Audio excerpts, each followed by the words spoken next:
14 जनवरी को षठ तिला एकादशी है और षठ तिला में 6 प्रकार से तिल का उपयोग किया जाता है। षठ तिला पापनाशनी, षठ तिला एकादशी संपूर्ण पापों का नाश करने वाली है। क्या करना चाहिए 6 प्रकार से तिल का उपयोग? ध्यान से सुने।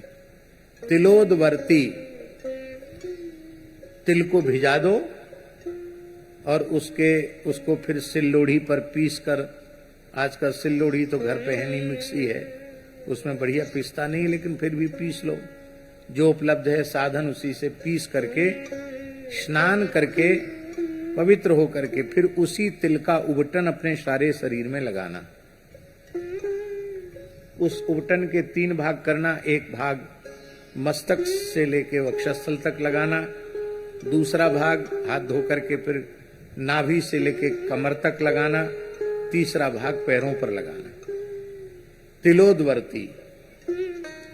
फिर किसी पवित्र तीर्थ में गोता लगाना, तो कैसे? तिलस्नाई, या तो लोटा में तिल डाल दो, स्नान करो, अथवा थोड़ा तिल छोड़ दो जमुना जी गंगा जी में, फिर गोता लगाओ।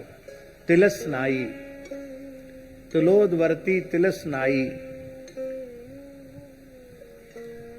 तिल होता, तिल का ही हवन करना, तिल होता। और तिलोदकी, तिल हाथ में लेकर के पितरों का तर्पण आदि करना, तिल लेकर तिल से ही तर्पण करना। देवर्षि पितृ तर्पण तिल से ही करना। यद्यपि तर्पण में तिल की अनिवार्यता है, लेकिन षठ तिला को विशेष रूप में। तो तिलोदवर्ती, तिलस्नाई, तिल होता, तिलोदकी, तिल भुक, तिल का ही भोजन करना, तिल खाना।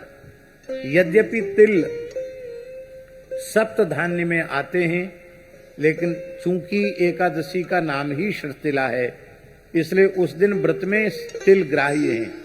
अन्य एकादशियों पर तिल ग्राह्य नहीं है व्रत में, किंतु केवल षठ तिला एकादशी पर तिल खाया जाना चाहिए।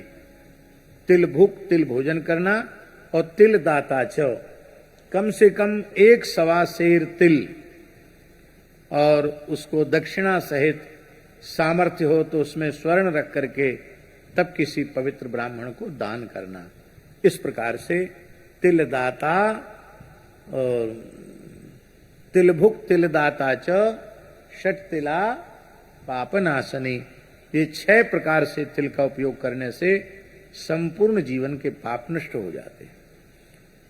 भगवान यज्ञवाराह के पसीने से तिल की उत्पत्ति हुई है, इसलिए तिल को बहुत पवित्र माना गया है। जब सूर्य मकर राशि में प्रवेश करते हैं और 1 मास तक मकर राशि में रहते हैं, प्रतिदिन तिल का उबटन लगाकर स्नान करना चाहिए। इतने से ही वह वैकुंठ का अधिकारी हो जाता है, इतना पवित्र होता है तिल। ऐसा भी पुराणों में लिखा है, कोई अत्यंत निर्धन व्यक्ति वो तिल भी न जुटा सकता हो तो क्या करे? बोले जब तक सूर्य मकर राशि में है, तिल तिल कहकर स्नान कर ले तो भी वो मुक्त हो जाएगा। इतना तिल का महात्म्य है। तिल का दान महादान कहा जाता है। और यह एक बहुत बड़े संयोग की बात है कि हम समझते हैं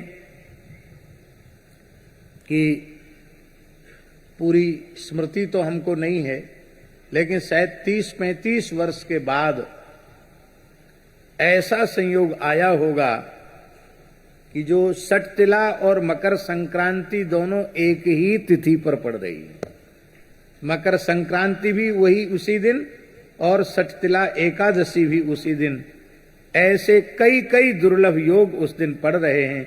इसलिए इस बार की जो मकर संक्रांति है और षठ तिला है, ये विशेष पुण्यप्रदा है। बहुत से लोगों का प्रश्न है कि महाराज संक्रांति को हम लोग अन्नदान करते हैं, अब क्या करेंगे, अन्नदान कैसे करेंगे?